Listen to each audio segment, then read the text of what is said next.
Hey guys, what's up? It's Rygar the Destroyer, and today we're going to be taking a look at Jango Fett from the Star Wars 6-inch Black Series. This guy is really cool, but before we take a closer look at him, let's go ahead and take a look at his packaging. So here it is, pretty standard packaging for the Black Series here. It's got a picture of Jango down here in the corner, and then on the back it's got another picture of him right here, and a brief description.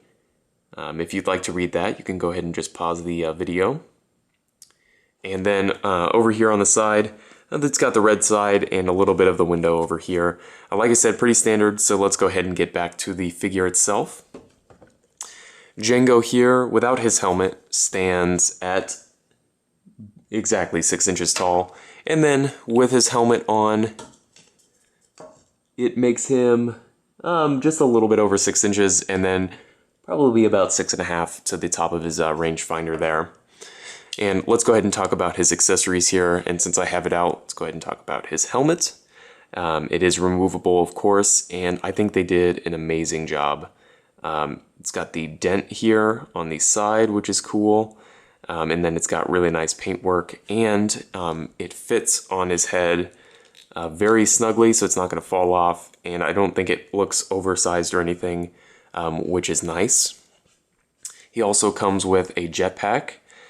This is the second version of the jetpack, so it's not accurate to the Camino fight scene with Obi-Wan, but it is accurate to the arena scene at the end of the movie. So that, of course, goes into his back just like that, and I think it looks absolutely amazing. The detail on there is really well done.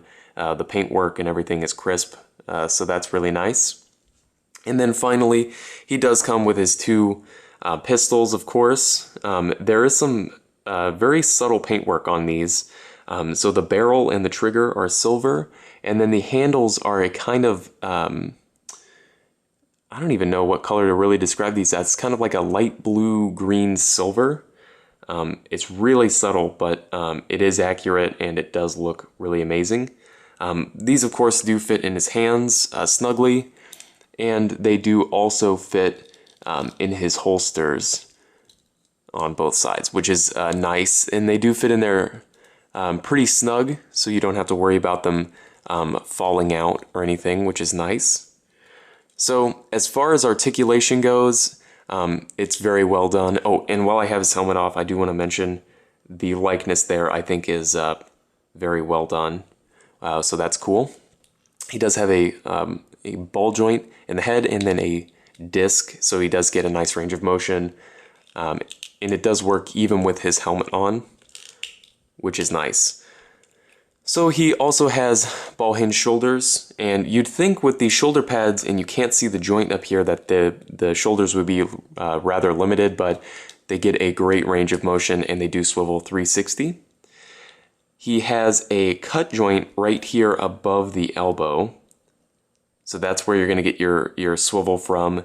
And then he's got a hinged elbow, and there is a swivel in that as well.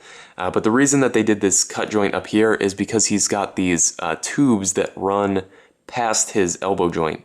And they would normally limit articulation, so that's why they did the cut joint up above those.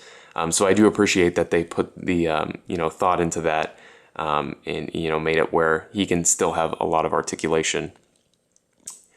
He's got a hinged elbow, or not elbow, wrist, and it does swivel, which is nice.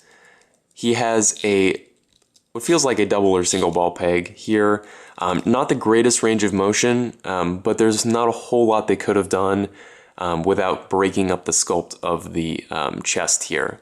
They might have been able to squeeze it in here, but then I think the articulation would have been limited anyway.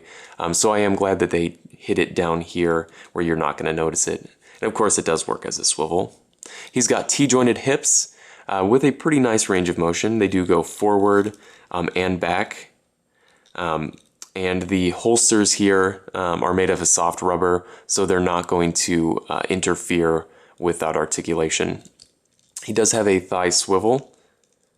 And it is hidden very well. The plate actually goes up above the joint, which is nice. He has double jointed knees. give him a great range of motion. And he's also got hinged ankles. They don't go up very far, but they do go back, and there is an ankle rocker. So overall, this figure is really amazing.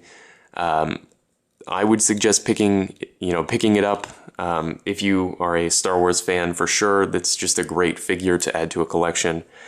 If you have any comments or questions, please leave them down in the comments section below. And I guess I'll see you later.